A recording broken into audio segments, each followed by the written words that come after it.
retired last year. Yeah. What do you do if you're Denver on the 15? Now that you've got Jokic and you have Melo, who both wore 15. I'm assuming Denver's retiring 15 at some point. It's just for I'm assuming it's going to have to be Joker now, but Melo was pretty big part of that franchise building blocks. Oh, you don't give it to Melo. You give it to the person that brought you, whoever brings you the title. I think so too, but that sucks for Melo, who was like a pretty big building block for that franchise. Yeah, like that, him and those baby light blues were iconic. But I mean, Melo made Denver fun to watch. Yeah, a lot. I mean, that's how he got the nickname a walking bucket, was during his time in Denver, and then he carried it to New York. And then didn't do shit in New York. I don't know why if I was a superstar, I would never go to New York. I think by now, given who the owner is in James Dolan, I would never go. I understood maybe, and this is maybe not, I may not be remembering my history as right, but like I could make the argument back when Melo signed that like, okay, in his mindset, it's like I'm moving to a giant market. If I want to start like a media career or a fashion career or any other type of career, New York's a great place to be. It's an iconic franchise. Like maybe we could build something here. But then the reality of James Dolan being your owner sets in, and it's like, oh yeah, nothing's going to happen here except for misery and pain. It's sort of like the Sixers. It's a loser organization at this point. Like, I gave that take. I don't know if you saw this, but like, I don't know why anybody was surprised that the Sixers lost. They're a loser organization. Like, they got so good at losing, we gave it a name for it called the process. Like, that's all that was. It was putting a spin zone on being professional losers. And like the Knicks are the same way.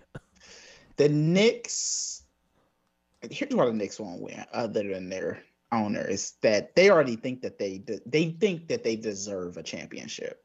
I don't disagree, but goddamn, does Jalen Bronson make me excited when I watch basketball? Which also, if you're the Dallas Mavericks, how stupid do you look right now? Letting him leave. My dad was just talking about this. Like, how did they look? Well, that was Luka.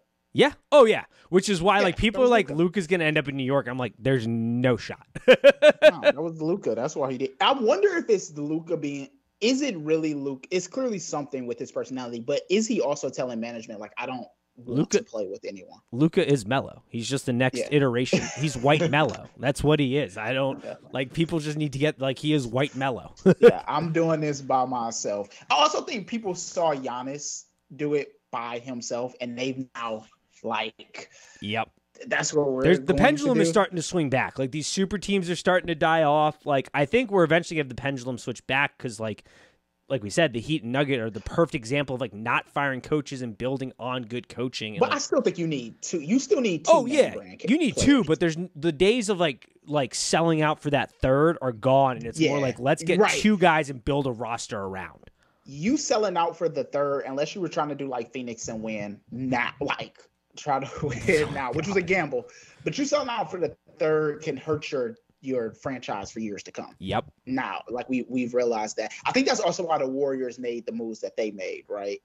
Of like trying to protect their core, and then saying, all right, we'll get decent role players in here, and we'll give Wiggins a chance to show us something. Yeah, God. Yeah. And Poole, if Draymond punches him in the face. Wild move by Draymond, too, to be like, if Poole doesn't get punched in the face. He said if the punch, didn't he say, like, if the punch doesn't happen? Yeah, it's like, you're the one who punched him. You did the punch. What a wild move that was. Oh, God. That's like the SpongeBob meme when he's looking for himself. Yeah. Sir, you did the punch. There was no need for you to punch that man in his face like that. No. And I understand, like, NBA greats being like, oh, there were much worse things that happened in a locker room back in the day. Yes, but we know now we live in a cameras on society. So there is no place for that at all. It's the whole thing with John Morant. It's like, how do you not know after that, like, first couple incidents? Like, what are you doing? Yeah. What are you doing? Cameras are on. They're everywhere. Yeah, it's everywhere. That you are a media institution within yourself.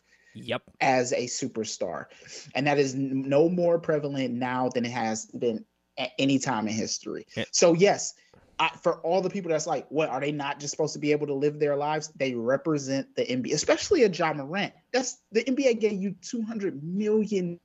The NBA was making you the face of the NBA. You cannot pull out unregistered firearms on Instagram, point blank, and wave them around like they're a goddamn super soaker. Like that's how somebody gets plaxico burst on themselves or like hurts one of their others. Like it was unbelievable. I couldn't Michigan believe State today, huh?